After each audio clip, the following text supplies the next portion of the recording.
Como lo había anunciado ya, iniciamos este año con una extensa serie en el libro de Hechos. Y teníamos algunas otras opciones para iniciar este año con alguna otra serie. Y una de ellas era Primera de Juan, para aprender las evidencias de lo que es ser un hijo de Dios. Y también teníamos un libro del Antiguo Testamento, pero luego de estar meditando y orando, creo que el libro de Hechos es el libro que en este tiempo se hace necesariamente urgente para la iglesia.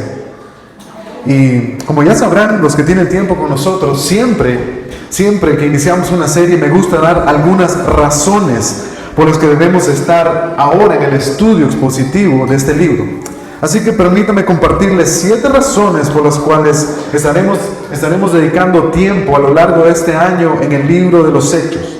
Déjenme decirles que no será una serie corta, será una serie bastante extensa, pero creo que será de bastante edificación y debemos estar orando que Dios use su palabra para cumplir su propósito en la iglesia.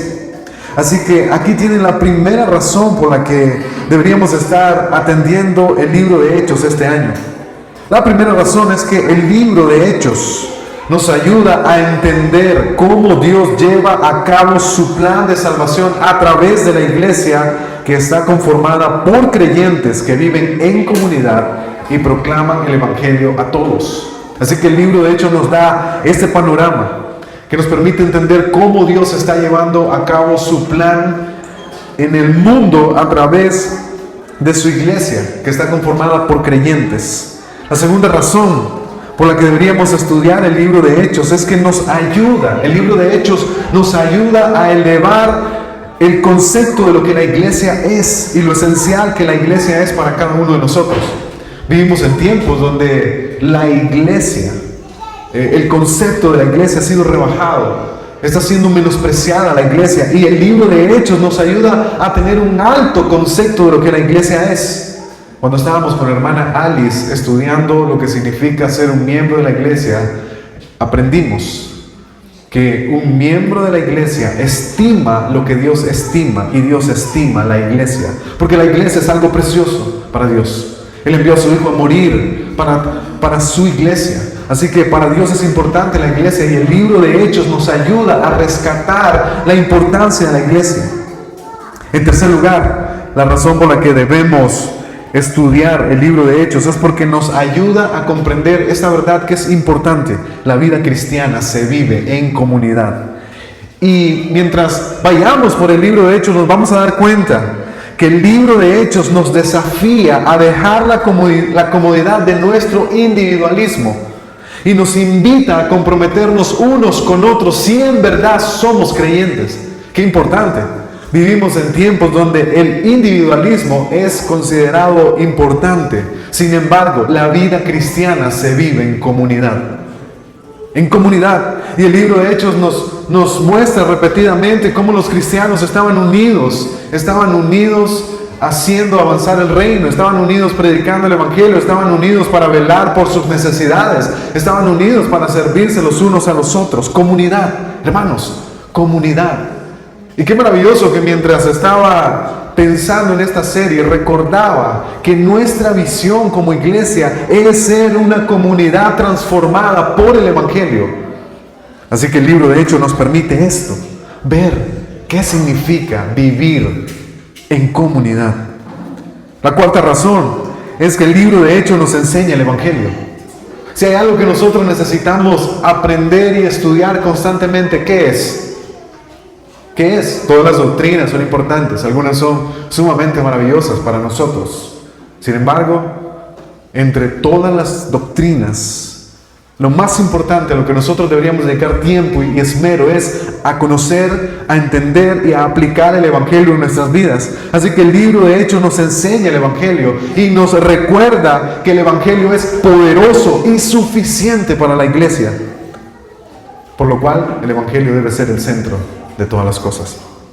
En quinto lugar, estamos en esta serie porque el libro de Hechos nos permite tener una sana enseñanza acerca del Espíritu Santo, de su obra en la iglesia y de la necesidad que tenemos de depender de Él. Lamentablemente, se ha desvirtuado mucho la enseñanza acerca de la obra y la persona del Espíritu Santo. Y nosotros, como una iglesia bíblica que abraza la sana doctrina, necesitamos tener sana enseñanza acerca del Espíritu Santo.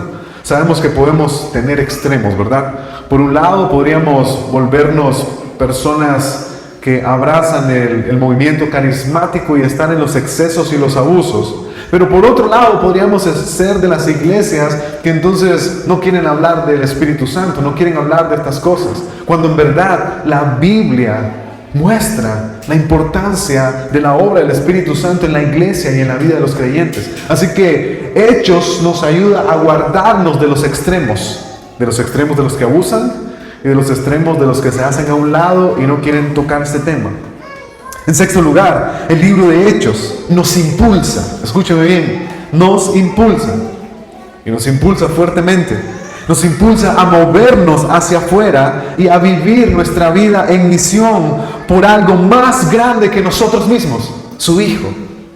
La iglesia es mucho más que reunirse aquí los domingos, irme a mi casa, vivir mi vida y regresar el próximo domingo. El libro de Hechos nos muestra que cada cristiano está impulsado por el Espíritu Santo a vivir por Jesús y su reino. Y por último, déjenme darles la última razón. La última razón por la que debemos estudiar el libro de Hechos es que nos enseña lo que significa que Dios es soberano y está en control de todas las cosas. Dios está en control del sufrimiento, ya que los discípulos tuvieron que sufrir a lo largo de todo el libro de los Hechos. El libro de Hechos nos muestra cómo Dios está en control de dar provisión a su iglesia. Él estaba cuidándola y proveyéndola mientras su iglesia avanza. El libro de Hechos nos enseña cómo Dios cuida cada detalle de sus hijos y de su iglesia. El libro de Hechos nos permite contemplar a un Dios que tiene control de todas las cosas, que está sentado en su trono diciendo, todo está saliendo como yo lo planeé. Así que es hermoso ver el libro de Hechos, a este Dios soberano que gobierna. El Dios que nosotros adoramos tiene control de todas las cosas. Así que estas son 7 razones, creo que podría haber escrito más, pero son suficientes, pensando en lo que también nuestra iglesia necesita. Nuestra iglesia necesita recordar que Dios está cumpliendo su plan. Nuestra iglesia necesita elevar el concepto de la iglesia. Nosotros necesitamos recuperar el significado de vivir en comunidad, de ser una iglesia que se mueve en comunidad. No abrazamos el individualismo, lo rechazamos. No queremos vivir como llaneros solitarios, queremos vivir en comunidad como cristianos. Así que es importante todos estos aspectos. Y dicho eso, dadas estas razones, quiero iniciar esta mañana con nuestro primer sermón. Y acompáñenme a Hechos capítulo 1, de los versículos 1 al 14.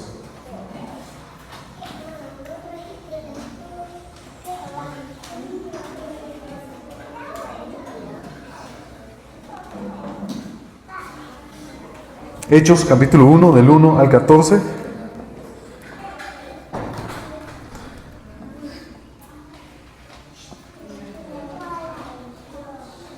Dice así la palabra del Señor. En el primer tratado, oh Teófilo, hablé acerca de todas las cosas que Jesús comenzó a hacer y a enseñar, hasta el día en que fue recibido arriba, después de haber dado mandamiento por el Espíritu Santo a los apóstoles que habían escogido, a quienes también, después de haber padecido, se presentó vivo con muchas pruebas indubitables, apareciéndoseles durante 40 días y hablándoles acerca del reino de Dios.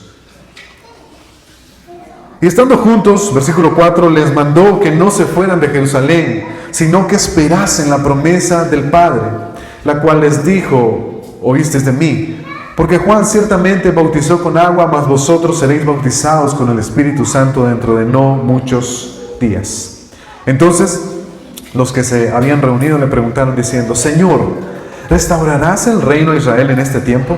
Versículo 7, y les dijo, no os toca a vosotros saber los tiempos o las sazones que el Padre puso en su sola potestad, pero recibiréis poder cuando hayas venido sobre vosotros, cuando haya venido sobre vosotros el Espíritu Santo, y me seréis testigos en Jerusalén, en toda Judea, en Samaria y hasta lo último de la tierra.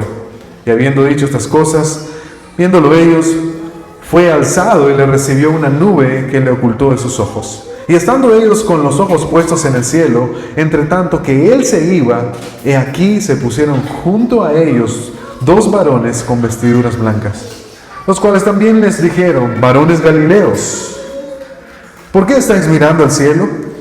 Ese mismo Jesús que ha sido tomado de vosotros al cielo, así vendrá como le habéis visto ir al cielo. Entonces volvieron a Jerusalén desde el monte que se llama del Olivar, el cual está cerca de Jerusalén, camino de un día de reposo. Y entrados, subieron al aposento alto, donde moraban Pedro y Jacobo, Juan, Andrés, Felipe, Tomás, Bartolomé, Mateo, Jacobo, hijo de Alfeo, Simón el celote, y Judas, hermano de Jacobo. Todos estos perseveraban unánimes en oración y ruego con las mujeres y con María, la madre de Jesús, y con sus hermanos. Amén. Mientras estábamos en esos pasajes, el título del sermón de esta mañana con el que abrimos esta serie es La obra continúa. Y vamos a desarrollar esos versículos en 3 puntos. Nuestro primer punto es: ¿cuál es el propósito del libro de Hechos? Nuestro segundo punto es: ¿cómo Dios continúa haciendo su obra? Y como tercer punto tendremos una aplicación. Este primer sermón tendrá unos aspectos introductorios y será algo breve, ya que el plan es pasar bastante tiempo en el libro de Hechos, así que no quiero agotarles en el primer sermón. Así que vamos a ser breves esta mañana. Sin embargo, creo que hay muchas cosas importantes que aprender y aplicar, principalmente aplicar a nuestra vida. Así que permítame decirles que inicialmente el escritor del libro de Hechos no se describe a lo largo de todo el libro. La razón es porque el libro de Hechos es un libro histórico y teológico, y no es una carta personal como las epístolas de Pablo. Ustedes pueden encontrar en las cartas del Nuevo Testamento que el escritor siempre se describe, que quién está escribiendo la carta. Pablo dice: yo, Pablo, apóstol de nuestro Señor Jesucristo. En todas sus cartas él se identifica. También una epístola tiene un saludo y un destinatario, y luego tiene un desarrollo. Pero en los libros históricos, principalmente en este libro de Hechos, no encontramos quién es el autor de este libro. Y esto es porque en la tradición literaria del mundo greco-romano era común que los historiadores no se incluyeran en el relato. Ahora entonces, ¿qué hacemos?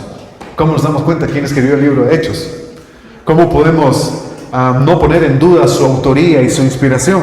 Entonces, tenemos que, a pesar de que no se encuentre el autor ahí en el libro, es ampliamente aceptado por la tradición que el escritor de este libro es Lucas. Sí, Lucas. ¿Ya saben cuál Lucas? ¿Sí? Lucas, quien fue compañero de viaje del apóstol Pablo y es llamado en el libro de Colosenses el médico amado. Muy posiblemente Lucas era médico y era un gentil que había llegado a conocer el Evangelio a través de la predicación del apóstol Pablo, o posiblemente de alguno de los primeros cristianos que estaban predicando el Evangelio con Pablo. Y es importante que nosotros sepamos que Lucas no estuvo en el ministerio de Cristo. Lucas tampoco era un apóstol. ¿Cuántos creían que Lucas era un apóstol? ¿Cuántos? Levanten su mano. Ay, nadie. Qué interesante, ¿no? Ahora, antes seguramente creían, ¿no? Decían Mateo, apóstol, Marcos, apóstol, Juan, Marcos y Lucas no son apóstoles. Así que Lucas no es un apóstol, pero podemos decir que Lucas era un evangelista cuyas habilidades y conocimiento como médico le permitía servir en las necesidades físicas al apóstol Pablo. Nosotros vemos a Lucas sirviendo a Pablo en la cárcel y posiblemente a otros compañeros. Seguramente Lucas tenía un ministerio de cuidado y de servicio, y de esa manera él demostraba su amor a sus hermanos. Pero también Lucas era un historiador. y el escritor del Evangelio, el cual él llama un tratado. Vean conmigo el versículo 1. Hechos 1:1. En el primer tratado, oh Teófilo, hablé acerca de todas las cosas que Jesús comenzó a hacer y a enseñar. Lucas aquí se refiere a un tratado que él ya había escrito a un hombre llamado Teófilo. Posiblemente ese primer tratado es el Evangelio de Lucas, donde Lucas le escribe también a este hombre llamado Teófilo. Ahora es interesante que él lo llama un tratado. Y un tratado es un documento serio y formal que es más que una simple narración histórica. Ese evangelio que nosotros seguramente ya hemos leído, ¿cuántos han leído el Evangelio de Lucas completo? Completo, ¿sí? ¿Okay? ¿Cuántos capítulos tiene? 24. Sí. ¿Alguien más ha leído el Evangelio de Lucas completo? Por ahí escuché un amén, ahí afuera. Bien. Si usted ha leído el Evangelio de Lucas, se ha dado cuenta que allí Lucas está hablándonos acerca de la persona y del ministerio de nuestro Señor Jesucristo. Y en este Evangelio, él dice que se basó en el estudio de la persona y ministerio del Señor Jesucristo y recopiló el testimonio de los apóstoles e investigó diligentemente para escribir lo que hoy conocemos como el Evangelio de Lucas. Ahora, si ustedes tienen su Biblia a mano y puede ir rápido conmigo, vamos a Lucas capítulo 1, versículo 1. Ya, bien, qué rápidos que son. Dice así: puesto que ya muchos han tratado de poner en orden la historia de las cosas que entre nosotros han sido ciertísimas, tal como nos los enseñaron los que desde el principio lo vieron con sus ojos y fueron ministros de la palabra, me ha parecido también a mí, después de haber investigado con diligencia todas las cosas desde su origen, escribírtelas por orden, oh excelentísimo Teófilo. Oh excelentísimo Teófilo, para que conozcas bien la verdad de las cosas en las cuales has sido instruido. Lucas está diciendo que él investigó diligentemente después de haber estado posiblemente con los que vieron, escucharon y compartieron el ministerio del Señor Jesucristo, y él escribió este evangelio para una persona. ¿Cómo se llama esa persona? Teófilo. Teófilo. Ahora déjenme decirles algo. Con exactitud no sabemos quién era Teófilo. Posiblemente son los únicos dos lugares donde Teófilo se menciona. Pero al parecer, Teófilo era una persona de alto rango o de mucha importancia, porque Lucas lo llama, oh excelentísimo Teófilo. Una palabra de respeto para referirse a una persona que tiene algún rango alto o es importante entre la sociedad.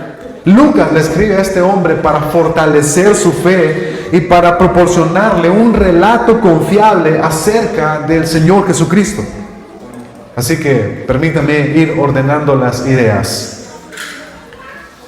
Lucas escribe dos tratados. El primer tratado es entonces el Evangelio de Lucas y el segundo sería el libro de los Hechos. Y cuando nosotros entendemos esto, y esa es la razón por la que lo estoy diciendo, es porque cuando nosotros conocemos el libro de Lucas, el Evangelio de Lucas, y leemos el libro de Hechos, podemos encontrar que hay una conexión entre los dos libros. Están conectados.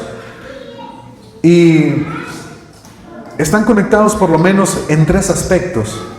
El primer aspecto tiene que ver con la continuidad narrativa. Cuando usted lee Hechos, Lucas está hablando de cómo inicia el ministerio de nuestro Señor Jesucristo y cómo termina el ministerio del Señor Jesucristo encomendando a los discípulos para cumplir la gran comisión. Cuando ustedes leen Hechos capítulo 1, 2 y 3, ustedes se dan cuenta cómo Lucas ahora está escribiendo cómo los discípulos están respondiendo al cumplimiento de la gran comisión. Así que hay una continuidad. Podríamos decir que esto es una sola historia. Si uniéramos Lucas y Hechos, tendríamos una sola historia. Inicia con el ministerio de nuestro Señor Jesucristo y termina, de hecho no ha terminado, pero en cierto sentido termina mostrándonos cómo los apóstoles han estado llevando el Evangelio por el mundo.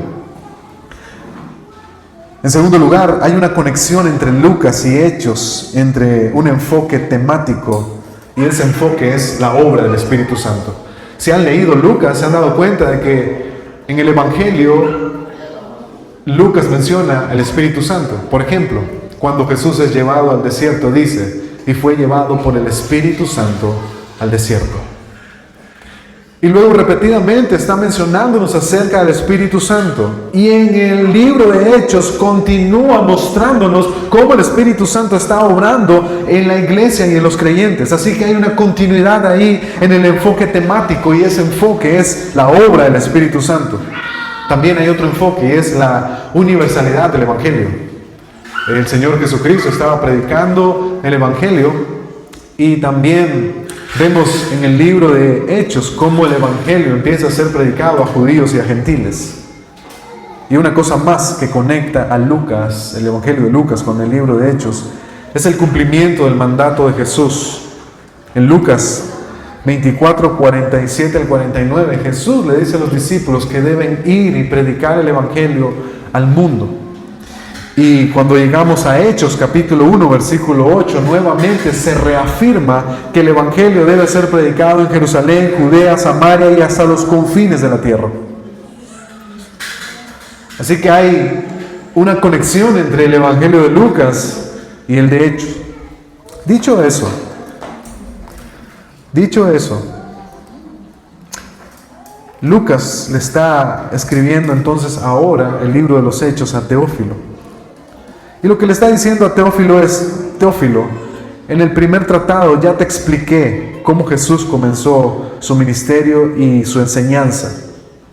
Así que lo que nosotros necesitamos entender esta mañana es que Lucas nos muestra cómo fue el ministerio de nuestro Señor Jesucristo. Él tuvo una agenda muy apretada. Se nos muestra que Jesús estuvo en constante movimiento, agitación, predicando, haciendo milagros. Estuvo haciendo visitas amistosas con la finalidad de llevar el Evangelio. Estuvo enseñando multitudes y estuvo caminando con sus discípulos mientras les enseñaba. Luego, nuestro Señor Jesucristo fue llevado a la muerte y resucitó al tercer día. Lucas quiere dejarle en claro a Teófilo que en su primer tratado lo que el Señor hizo fue traernos el Evangelio y anunciarnos las buenas noticias que lograron a través de su muerte y su resurrección el perdón y la salvación de los pecadores. Imagínense a Teófilo leyendo el Evangelio de Lucas para poder conocer a nuestro Señor Jesucristo de esta manera. Ahora bien, ¿no era suficiente un tratado? ¿Por qué tuvo que escribir 2? Si lo pensamos, Lucas tiene 24 capítulos. Eso debió haber sido suficiente para que Teófilo comprendiera el mensaje del Evangelio y pudiera crecer y desarrollar su vida espiritual y así continuar su caminar con Cristo. Entonces, ¿por qué escribir otro? Porque el propósito del libro de Hechos ahora es mostrarnos cómo continúa la obra de Dios después de que Él ha ascendido al cielo. En pocas palabras, Lucas tiene que escribir el libro de Hechos para Teófilo para mostrarle que Cristo continúa haciendo su obra ahora a través de la iglesia, llevando el Evangelio y salvando almas alrededor del mundo. Teófilo, la historia no termina en Lucas capítulo 24. Teófilo, la historia continúa. Dios sigue haciendo su obra. Así que quiero que entendamos que el propósito de Hechos está descrito aquí en los versículos 6 y 9. Lean conmigo. Versículos 6 al 9. Entonces, los que se habían reunido le preguntaron diciendo: Señor, ¿restaurarás el reino a Israel en este tiempo? Y les dijo: no os toca a vosotros saber los tiempos o las sazones que el Padre puso en su sola potestad, pero recibiréis poder cuando haya venido sobre vosotros el Espíritu Santo, y me seréis testigos en Jerusalén, en toda Judea, en Samaria y hasta lo último de la tierra. Ahora, esos versículos que estoy leyendo son la continuidad de Lucas 24:26. Allí Jesús le dijo a los discípulos, Lucas 24:46, y les dijo: así está escrito y así fue necesario que el Cristo padeciese y resucitase de los muertos al tercer día, y que se predicase en su nombre el arrepentimiento y el perdón de pecados. ¿A quién? A todas las naciones, comenzando desde Jerusalén. Y vosotros sois testigos de estas cosas. He aquí, yo enviaré la promesa de mi Padre sobre vosotros, pero quedaros vosotros en la ciudad de Jerusalén hasta que seáis investidos de poder de lo alto. Los discípulos creyeron que todo había terminado en el momento en el que el Señor Jesucristo resucitó y se les apareció. Ellos dijeron: bien, estamos listos, estamos preparados para concluir esta misión. Seguramente ese es el momento en el que Jesús va a establecer su reino, como lo prometen los profetas del Antiguo Testamento. El reinado del Mesías, nuestro rey ha llegado. Y por eso le preguntan: ¿este es el momento? ¿Este es el momento en que vas a establecer el reino? Y el Señor le dice: no, este no es el momento, pero les voy a decir algo. Voy a darles poder para que vayan y continúen predicando.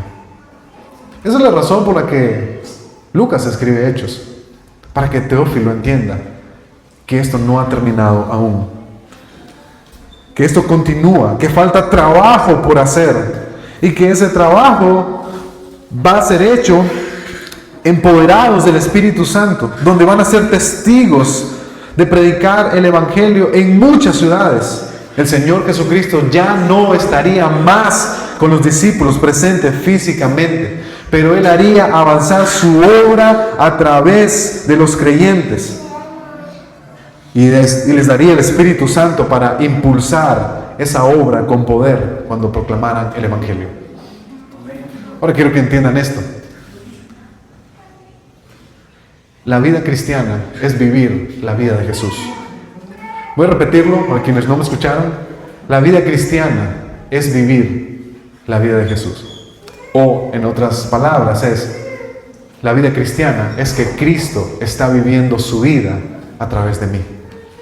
Esa es la razón por la que Pablo dice: ya no vivo yo, sino que Cristo vive en mí. Por esa razón el apóstol Pablo dice en Colosenses: estoy completando los sufrimientos y padecimientos de Cristo. ¿Qué significa que está completando? ¿Acaso Cristo no sufrió lo suficiente y no padeció lo suficiente? Lo que significa es que todo lo que Pablo está sufriendo y todo lo que Pablo está padeciendo es como si Cristo mismo estuviera aquí en la tierra, aún sufriendo y padeciendo. Yo quiero que nosotros entendamos la vida cristiana de esta manera. Cristo está viviendo su vida a través de mí. Y la misión de Cristo era predicar el Evangelio, el Evangelio que nos anuncia el arrepentimiento, el Evangelio que nos anuncia las buenas noticias de salvación, para que su pueblo, una gran multitud de escogidos, pudieran venir a Él. Así que en el libro de Hechos encontramos que los discípulos están viviendo la vida de Jesús, cumpliendo su misión, porque su misión no termina hasta que Él regrese por nosotros. Así que es sumamente importante que veamos esto, que entendamos esto. Y ese es el propósito del libro de Hechos. Y creo que nosotros tenemos que saber que estos hombres darían testimonio fiel de Cristo, de la resurrección de Cristo, mientras que al mismo tiempo ellos iban a tener que sufrir por predicar la palabra. De hecho, la palabra testigos en el griego es la palabra martureo, de donde nosotros recibimos la palabra mártir, una persona que sufre por una causa. Jesús le está diciendo a los discípulos: van a llevar el Evangelio y van a sufrir por mi causa. Y definitivamente el libro de Hechos está lleno de ¿qué? Persecución, persecución, persecución. Y eso era lo que implicaba testificar de Cristo. Conllevaría sufrimiento, muerte, pero de ese modo es como el Evangelio avanzaría por el mundo. Nuestro segundo punto, luego de entender cuál es el propósito del libro de Hechos, es cómo Dios continúa su obra. Y lean conmigo Hechos capítulo 1, versículo 8. Pero recibiréis poder cuando haya venido sobre vosotros el Espíritu Santo, y me seréis testigos en Jerusalén, en toda Judea, en Samaria y hasta lo último de la tierra. ¿Cómo Dios está continuando su obra en el libro de Hechos? En primer lugar, Él lo está haciendo por medio del Espíritu Santo. Y esto es importante entenderlo porque claramente nosotros sabemos que los discípulos ya tenían al Espíritu Santo. Y sabemos que es posible saber esto porque nadie puede ser creyente sin la obra previa del Espíritu Santo, que es el que da vida a los hombres, que es el que convence a los hombres de pecado. Es el único que puede habilitarnos para traernos a Cristo Jesús. Así que los discípulos ya tenían el Espíritu Santo. Pero esta promesa tiene que ver con que Jesús les está prometiendo que ellos recibirán al Espíritu Santo de una manera única para cumplir con el ministerio que Él les está encomendando. Esto podemos entenderlo como una manifestación visible del Espíritu Santo para equipar a los discípulos para esta misión. Ahora, seguramente vamos a ahondar en el tema de esa manifestación visible del Espíritu Santo, por qué se dio, si eso sigue siendo, si eso tiene continuidad para nosotros, si nosotros deberíamos buscar de esta misma manera una manifestación visible del Espíritu Santo. No podremos verlo ahora, así que lo iremos viendo mientras avanzamos en nuestros sermones. Pero por el momento podemos ver claramente que hay una promesa donde de manera visible se manifestaría el Espíritu Santo sobre la vida de los discípulos. Es más, no solamente sobre los 12 discípulos. Podemos ver esta manifestación a lo largo del libro de Hechos, donde el Espíritu Santo se está manifestando para darle poder a los creyentes en la proclamación del Evangelio. Pero escuchen bien, no solamente para darles poder en la proclamación del Evangelio, Él les estaba dotando de una sabiduría especial a los hombres para enseñar su palabra. Si han leído el libro de Hechos, saben que Esteban es uno de esos hombres. Uno de esos hombres que Dios le dio una sabiduría impresionante cuando estaba hablando con los fariseos y los principales religiosos. El Espíritu Santo les estaba dando a los hombres un denuedo para hablar claramente el mensaje. Ustedes tienen al apóstol Pedro, un hombre que no era estudioso, era un hombre del pueblo. Sin embargo, tenemos el primer discurso del apóstol Pedro, lleno del poder del Espíritu Santo, con palabras con denuedo, hablando con claridad el mensaje, con precisión, diciéndole a los hombres que ellos eran culpables de haber matado al Mesías, pero que ese era el Mesías esperado, el Salvador del mundo. Tenemos al Espíritu Santo empoderando a los hombres para guiarlos. Cuando vemos que Pablo quería ir hacia un lugar, pero el Espíritu Santo le llevó a otro lugar. Tenemos al Espíritu Santo dándole a los hombres fortaleza para soportar todo el sufrimiento y toda la afrenta que iban a sufrir hasta la muerte por causa de Cristo. Tenemos al Espíritu Santo obrando en los hombres, los cuales fueron inspirados por Dios para que escribieran las Escrituras. Ahí estaba el Espíritu Santo guiando e inspirando a los hombres para que pudieran instruir, exhortar, redarguir y corregir a los creyentes. Eso es lo que el Espíritu Santo está haciendo, y esa es la forma en la que Dios hace avanzar su reino en la tierra. Algunos eruditos creen que este libro debió haberse llamado Los Hechos del Espíritu Santo, porque nosotros vemos que todo lo que está pasando, cada avance, cada logro, cada cosa que está ocurriendo ahí, cada alma convertida, cada vez que el Evangelio está siendo predicado, cada situación en la que los discípulos están siendo librados del peligro, sustentados, cuidados, protegidos, cada vez que Cristo está siendo exaltado, cada vez que Cristo está recibiendo la gloria y el honor que merece en el libro de Hechos, ahí está, en medio de todo eso, el Espíritu de Dios. La segunda cosa que Lucas nos permite ver es que Dios hace avanzar su obra a través de hombres. A través de hombres. ¿Hombres sobrenaturales? Pregunto nuevamente. ¿Hombres sobrenaturales? No. Tienes a un Pedro que 10 días antes de estar en Pentecostés y aproximadamente unos 50 días antes de estar ahí en Pentecostés y de la ascensión de Cristo le había negado. Tienes a un Juan y a su hermano que el Señor les llamó hijos del trueno, no por tener un buen carácter, por tener un mal carácter. ¿Quieres que oremos para que descienda fuego y los consuma? ¿Qué clase de amor es el que tienen estos hombres? Tienes a hombres que abandonaron a Jesús en el momento más difícil. Estos son los hombres que Dios usa. Hombres comunes y corrientes, pero que han sido transformados por la obra de Cristo, que han sido transformados en sus corazones, que han sido traídos al arrepentimiento verdadero, cuyas vidas ahora le pertenecen a Cristo Jesús. Hombres que fueron convencidos de que la muerte de Cristo fue real, de que su resurrección fue real, y por eso simplemente no pueden guardar silencio o hacer caso omiso a esto. Ellos saben que esto es verdadero. Y las pruebas están frente a ellos, y esas pruebas son claras, y esas pruebas les muestran que Jesús es el Mesías, es el Salvador del mundo, y deben anunciarlo. No hacerlo sería deshonrar la verdad, defraudar la verdad, pecar contra Dios, condenarse deliberadamente. Y a lo largo de los hechos nos encontramos a hombres comunes y corrientes. Escúchenme, hombres comunes y corrientes, judíos, gentiles, son usados por Dios. Soldados romanos son usados por Dios. Vendedores, hombres, mujeres, jóvenes, son usados por Dios. Eso es lo que Dios está haciendo para hacer avanzar su reino. Toda persona que ha rendido su corazón a Cristo es útil en las manos de Dios.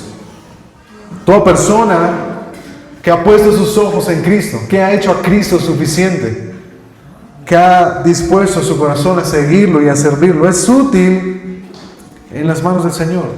Eso es lo que encontramos en el libro de Hechos. Hombres comunes y corrientes. Y por último termino con esta aplicación para ustedes. Al igual que Lucas quiere que Teófilo entienda que esta obra gloriosa de nuestro Señor Jesucristo no termina aún, sino que está continuando, nosotros también esta mañana debemos abrazar esta gran verdad. La obra continúa y ahora continúa a través de nosotros, a través de Iglesia Bíblica, Palabra Viva, y a través de cualquier iglesia en el mundo que está comprometida con Cristo Jesús. La obra continúa. Las palabras de Cristo a sus discípulos en la gran comisión no solamente fue para los 12, también son para nosotros. Por tanto, id. Es un mandamiento. Por tanto, id. Nosotros debemos ir, debemos anunciar el Evangelio, debemos hacer discípulos, debemos bautizarles en el nombre del Padre, del Hijo y del Espíritu Santo, y debemos enseñarles todas las cosas, todas las cosas. Así que nosotros esta mañana debemos entender que estamos llamados a cumplir la misión de nuestro Señor Jesucristo aquí en la tierra. Y esta semana quiero que apliques este sermón a tu vida y quiero que pienses en las siguientes cosas. ¿Estoy continuando la obra de Dios en la tierra a través de mi iglesia? Escucha la pregunta. ¿Estoy continuando la obra de Dios en la tierra a través de mi iglesia? ¿O simplemente estoy viviendo para mí mismo de manera egoísta? ¿O simplemente vivo mi vida a mi manera, voy a la iglesia y bueno, no pasa nada? Quiero que esta semana te preguntes, ¿qué significa vivir en misión? Y quiero que te hagas esta pregunta que es aún sumamente más importante. ¿Cristo está viviendo su vida en mí? Él murió para esto. Él murió para que no vivas tú, sino para que viva Él. Pero es una buena pregunta. Es una pregunta para examinarse. Pero antes de que te engañes a ti mismo, quiero que invites a un hermano y le preguntes, ¿crees que Cristo está viviendo su vida en mí? Nadie quiere hacer eso, ¿verdad? Nadie. Es mejor convencerse a sí mismo de que sí estamos viviendo para Cristo. Eso es fácil, engañarse a uno mismo porque el corazón es engañoso, es fácil. Yo puedo convencerme a mí mismo que soy un cristiano intenso y apasionado por el Señor. Pero quien puede convencerme realmente son las personas que me ven y me conocen. Así que invita a un hermano o un hermano invite a un hermano y una hermana invite a una hermana, ¿verdad?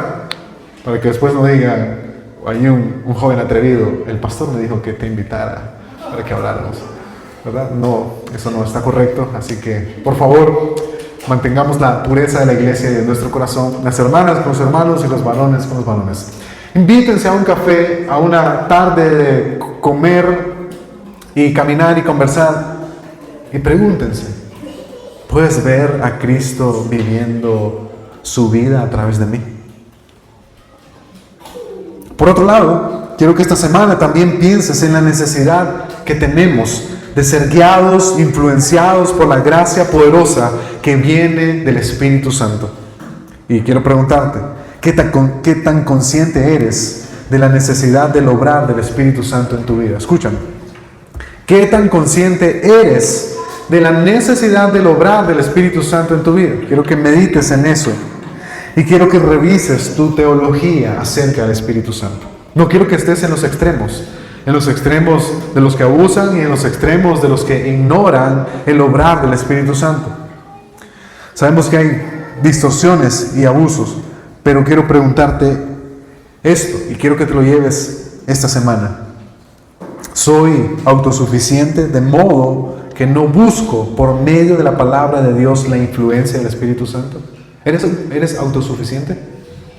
¿Cuántas veces estás orando en la semana para pedirle a Dios que use su palabra y te guíe a través del Espíritu Santo, o que puedas ser más sensible a lo que el Señor quiere mostrarte mientras estás estudiando las Escrituras? ¿Eres autosuficiente? Todos somos autosuficientes. Somos autosuficientes. Y la forma en la que a veces tratamos de hacer las cosas sin reconocer que necesitamos el poder de Dios es una muestra de nuestra autosuficiencia. También somos orgullosos. Creemos que somos capaces de hacer las cosas que Dios quiere en nuestras propias fuerzas, sin buscar el auxilio y la fortaleza del Espíritu Santo. Entonces, vuélvete a hacer estas preguntas. ¿Soy autosuficiente en mi matrimonio? ¿O confío en la obra del Espíritu Santo para que Él trabaje en mi corazón y en el de mi esposo y en el de mis hijos? ¿Soy autosuficiente en mi trabajo? ¿O confío en mis 5 títulos que tengo pegados en la pared y entonces ni siquiera tengo que pensar en si Dios me está ayudando o no en esto? Autosuficiencia. Autosuficiencia es levantar tu mano contra Dios y decirle, no necesito nada de lo que tú puedas hacer por mí. Orgullo es decirle a Dios, yo puedo hacerlo, hazte a un lado, voy a sentarme en tu lugar, seguramente puedo hacerlo mejor que tú. Orgullo. Así que piensa cómo no estás dependiendo del Espíritu Santo mientras cumples la misión de Dios. También piensa en esto, ¿qué pecados en mi vida necesito confesar para no entristecer al Espíritu Santo que mora en mí? ¿Te has preguntado eso? ¿Has preguntado si el Espíritu Santo está triste? Como lo dice la palabra de Dios, no entristezcáis al Espíritu Santo que está en vosotros. También piensa si hay algo en tu vida que apaga el Espíritu Santo. ¿Y qué significa que apaga? Significa que por la dureza de nuestro corazón, la influencia del Espíritu Santo está menguando en nuestras vidas. De modo que ya no podemos discernir si estamos yendo bien o estamos yendo mal. De modo que cuando estamos en la iglesia nos da sueño porque no está ahí el Espíritu Santo inquietándonos, diciéndonos, escucha, es el Señor hablándote a ti. Oye, despiértate. Quizás muchas de estas cosas están pasando. Quizás no te has dado cuenta que no estás viviendo en misión para Dios. Quizás no te has dado cuenta que no estás dependiendo del Espíritu Santo. Y solo quiero recordarte que esa es la razón por la que Cristo sufrió, murió y resucitó por nosotros. La razón por la que todo nuestro pecado fue quitado en la cruz. La razón por la que Él llevó toda nuestra iniquidad allí, en la cruz del Calvario, es porque Él nos estaba rescatando para Él. Él nos estaba salvando para su gloria, para su alabanza. La salvación no es acerca de nosotros. La salvación es acerca de la gloria de Dios. Él no te rescató de su ira. Él no te rescató del infierno. Él no te rescató de la vana manera de vivir para que continúes viviendo para ti. Él murió en la cruz, y estas son las buenas noticias del Evangelio. Él murió para que pudieras vivir para Él, para amarlo a Él, deleitarte en Él, mientras cumples la misión de Dios aquí. Proclamar el Evangelio, establecer su reino. Él murió por esto. Él murió para que fueras libre de poderle servir. Él murió para que pudieras ser libre de la esclavitud del pecado que te impide conocerlo y disfrutarlo. Pero escucha bien, Él resucitó para garantizar que cumplieras esta misión. Porque a través de su resurrección es que nosotros los creyentes, por medio de la fe, recibimos el Espíritu Santo. Y el Espíritu Santo es la garantía de que Dios cumplirá sus promesas con nosotros. Así que la resurrección garantiza de que no fallaremos en esta misión. La resurrección garantiza de que en verdad cada uno de nosotros esta mañana estamos aquí por Él, para Él. El asunto es, ¿realmente has creído el Evangelio? Escúchame, si hay alguien esta mañana que dice, yo no vivo mi vida en misión, pero bueno, no es como tan importante, ¿no? No sé si quisiera vivir de esa manera. Déjame preguntarte, ¿has creído el Evangelio? ¿Te has dado cuenta de la magnitud, de lo horrible que el pecado es y de la ira de Dios que se desatará contra todo hombre que no sea hallado en Cristo? ¿Te has dado cuenta de que te estás perdiendo de la belleza, de la hermosura, de la gracia, del amor, de la misericordia de nuestro glorioso Cristo? Piensa en esto y termino diciéndote, arrepiéntete. Arrepiéntete si eres cristiano y no estás viviendo para glorificar a Dios. Arrepiéntete. Y si no eres cristiano, estás perdido y necesitas arrepentirte y poner tu fe esta mañana en Cristo Jesús. Oremos. Amado Dios y Padre nuestro,